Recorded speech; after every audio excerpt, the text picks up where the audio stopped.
Welcome to Talking to Walla podcast, the podcast where I talk about literally anything and everything with my little side dish of opinion in it. Today, I wanted to kind of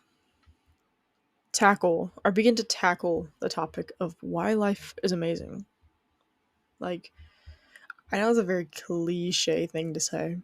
It's a very, like I said, very cliche, very random, very deep kind of topic to talk about. But it is something that I feel like needs to be talked about. You know? So I'm gonna start off with this episode of I have a list on my phone of I'll say three things that I could really expand on, but um recently just got done with a funeral. I mean I got done with a funeral today. Um Not very fun. I hate funerals. I absolutely hate funerals. It's like it's not necessarily that I'm sad about it or anything. It's just like they just take so much energy from me and I hate being around sad people. And I just hate hearing people like they're like sucking in their boogers like they're trying to smell colors. That kind of like that's how it was the entire time. Everybody's bawling their eyes out. It was a 5-year-old that died that was actually really close to me, and it just kind of sucked. And the whole funeral thing just really sucked. And I have a weird relationship with death, so I didn't necessarily get sad or anything, but it's just like I use the time almost to like reflect, and because everybody's like, oh, it's not a funeral, it's a celebration of life. And it's like, well, it's a funeral. Celebration of life and funeral are the same thing, when in reality they really aren't. So that's why I kind of came up with this idea of why life is amazing. And so I'm gonna start off with I could I could really start off with the really cliche thing and be like, it's because I'm an American and it's because I can own a gun. It's because I have the right of freedom of speech or whatever. I mean, those are great things, but it's like that's not why I think life is amazing. My first point on my phone is the fucking sun. Those are the three words I wrote. The fucking sun. Uh, I say this because the sun is amazing. It's bright. It's yellow. Who doesn't love the color yellow? Like, yellow is just an amazing color. It's a very basic, very bright color. I'm not talking about like neon, like a neon yellow. Like, that kind of yellow is kind of ugly. But like a nice toned down neutral yellow, absolutely perfect. The sun, it gives you happiness because like step out in the sun, the vitamin D3 soaks in your skin, especially as an Oregonian. For 7 months out of the year, I don't see the sun. So it's like anytime I can feel the sun like on my back or on my skin, it's just like, that day is gonna be good.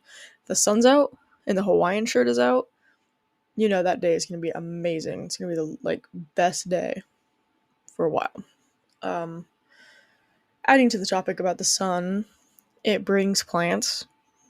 Who doesn't love plants? I personally love a nice like creeping time kind of bed, and it's just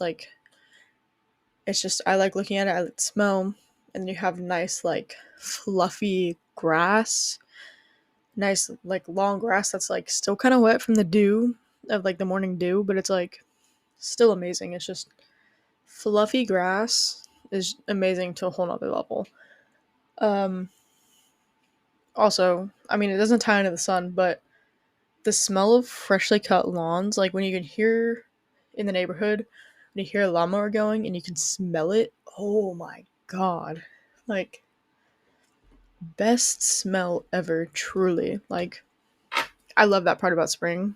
It's just as soon as I smell that, I'm like, it's garage sale in season. Anyways, got kind of off topic. The second point is love, which is really cliche. Um, but I wrote love for a different reason. Being able to love. Today I didn't realize that like how capable of love I was, or like how capable people are of love. And me physically being able to love somebody else is amazing. It's so deep and so like it's just amazing. It's beautiful. It's taking something from me and putting it towards somebody else and just seeing how amazing they truly are, or like how great or how much you love them. And like love is something that like everyone has their own definition for. And so it's kind of hard to explain like being able to love without the definition of love, which is at this point I don't know my definition of love, I should say. But like being able to care for somebody or something else so deeply to the point where you consider it love is just amazing. To be able to have that kind of connection in your brain to understand that like, yeah, I love this person. And you like have this deep feeling, and if something bad would happen, I would have a pit in my stomach, my heart would drop, and I would get clammy hands. Like that's like love. Being able to like understand that. And it's like I don't think that's something I've really understood until today, is that like I actually am capable of giving somebody else love and being able to love somebody and being able to show it. It's like I'm not great with showing my emotions and all that, but it's like showing that I love someone, that's just absolutely amazing. I think it's so fucking great. It's like I it's just amazing. It's an amazing feeling to feel loved as well. And like personally for me, like feeling loved is like when somebody, like say you're wearing a hoodie with like an actual hood, and somebody like puts their hand on your like shoulder and like rubs under where your hood sits. Like that feeling makes me feel so homey. It makes me melt instantly. It makes me feel like trust that person like they're my grandparents. Like absolutely like amazing. And that's what like like feeling loved by somebody, that's what how that makes me feel. And the fact that I can give that exact feeling to somebody else, or somebody something somebody else whatever, that I just find pure joy in that. I just find that so like amazingly beautiful and so great. That just makes life amazing. Like I know that's like I said, a very cliche thing to say. Continuing on my list, number 3 on why life is amazing, dogs. I think that one's pretty self-explanatory. Dogs are just amazing. Absolutely amazing. And it's not even like that dogs are just amazing. They're dogs. Like my dog's currently not in my room right now, but dogs are just like they're fluffy. They have hair. They have their big little eyes, and they get so excited when you like food outside, like squirrel. Like seeing them get so amped up. And another great thing about dogs is how loyal they are to you. Like the amount of times I've stepped on my dog's paw, like, and I feel so bad. I feel bad for a week. Like it ruins my week whenever I do it. And just like having them yelp, walk away, and come back with their butt shaking. My dog doesn't have a tail, so she twerks. Um, Seeing her butt like twerk and like come around me, and her like smiling in her own way and just being a little dope, like that just makes me feel like that makes me feel love. That makes me melt. Like it's it's great. I feel like if I didn't have a house and I was living on the streets with a backpack that has water and $5.32 in it, and I had my dog with me, I'd be the happiest person alive. Because I have literally nothing, but I have everything. I have love. I have the feeling of being loved. I have the fucking sun. And I have my dog. Like, yeah, I'm gonna be stressing about where I'm gonna live. I'm gonna be stressing about how I'm gonna be safe at night and all that. But I have my dog. I have the sun, and I have love. Like, that's I can make a whole episode on why homeless people with dogs are the best people, or like not the best people, but why those are the best dogs. Those dogs are so loved for and cared for. Like it's absolutely crazy. Um, I mean that's the end of my list, but I feel like I could keep going on forever. But like another thing I truly appreciate is hate. Like I'm gonna be cliche again with the whole love and hate. They coincide. They're twins, and they're not twins. They're cousins, maybe even distant cousins. But hate is something that allows you to understand what love is. And there's a good portion of my life that I felt really hated and really like disliked or just disregarded. And being able to feel like that, I know there's a lot of people in this world that have not felt that. And I feel like they need to feel it to be able to actually fully appreciate what love is and what being loved feels like. And hate, like, hate is so humbling. Like, if somebody hates you because of the way you walk, you better be like reevaluating the way you walk. You better be walking in a mirror for a week straight to figure out why you're walking or how you're walking. Like, being hated on or being disregarded or like not seen as smart, that just fuels me. Like, it just like it makes me like want to prove a point, and it makes me want whatever the end is. I want it so much more. Oh, excuse me. I have to like kind of sneeze, but I think we're good. Um but like being hated on and being hated by people is just, it's such a great feeling, because it's like you cannot understand hate, but for the most part I've been able to understand it, or I've been able to see where the person is coming from, and it just makes you like feel so terrible about yourself, but then after a while it makes you be like, oh yeah, like I did that and I appreciate myself so much better now. Like, it makes you, yeah, it's in the moment it's gonna suck, it's gonna fucking suck, but in a month or 2 months or 5 months or a year, it's gonna make you look back and be like, yeah, now I can appreciate that part of me. And that just makes you like almost like self-love or like self-care or whatever you want to call it, yourself even more. Like, it makes you appreciate who you are. And I mean, I'm gonna follow that up with another thing why life is amazing is like,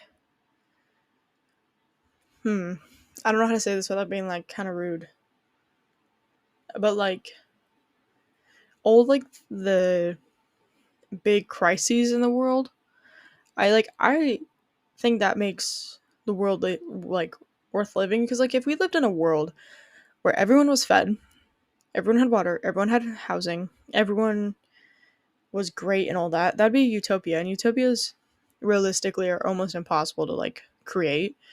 Like, you know how life, like how boring life would be, how mundane life would be, like it'd be absolutely terrible. And that, I think that's when you'd start like having more civil wars and whatever, and more battles. You know, speaking of wars, you only see wars, you don't see like battles anymore. Like, we need to get back on like the iron sword, the long sword, the dagger, the javelin, the spear, like riding on horseback. We need to bring that back for wars, because like once again that'd be really humbling, but it would also like make people really rethink the idea of wars. Like the president being like, yeah, I'm gonna need 500 horses and 3,000 men to go march to fucking wherever we're attacking, Russia. It's gonna like make you like really rethink going to war. And I think with the problem with us having so many wars lately is how easy it is. Like, let me just press QRV on my keyboard. Let me just launch this bomb. Um, oh, really off topic, but I could do a whole like rant on that as well. But like all these like world problems, it makes people like almost like come together. As much as it like diversifies us, it like brings us together in like the kind of aspect it is. And I think that's just like such a like humbling yet appreciated experience for everybody. I feel like everybody has to have some kind of like big crises to like actually understand what's going on, you know? And it's just like I don't know. I just think that it is needed, and I think it makes life beautiful because it makes you really value what you have in your life, and it makes you value what you can have or what you do have. Like, say a homeless person is homeless in the USA, like those people are going to be thankful that they're not homeless in Africa. They're going to be thankful that they can go behind a Dunkin' Donuts and get 42 dozen donuts right then and there, and maybe some old coffee. Like, you can't do that in Africa. Like, they're going to be thankful that they're homeless in the USA. They're going to be thankful that they have their dog with them, like, in the sun, and that they can appreciate life with a stress free environment. I feel like that's a very important point. That, like, yeah, being homeless fucking sucks and all that, but like, I think people have to really like look at it from a homeless person's perspective, that they have no outside stress factors. Like, as in regards, oh, I need this housing payment. I need to go to the dentist to get this tooth pulled, and it's gonna be fucking out of my budget because I don't have health insurance because I'm too poor because I need to pay my house insurance or pay my mortgage or whatever. Homeless people don't have to stress about that. They go to the government and be like, I'm homeless, and they get all their debt removed. And then they're homeless with their dog in the sun. Oh my gosh. I'm like romanticizing homelessness and I shouldn't be doing that, but in the mindset I am right now, I think it's an amazing thing. Yeah. I mean, there's so many more things why life could be absolutely amazing, but I want to keep this episode kind of short because there's a lot going on. It's very sporadic, and I had this thought really quickly, and I only have 3 bullet points to hit, and I hit all 3 bullet points in the first 5 minutes, so yeah. One last thing that one last reason why I think life is amazing is socks. High quality socks.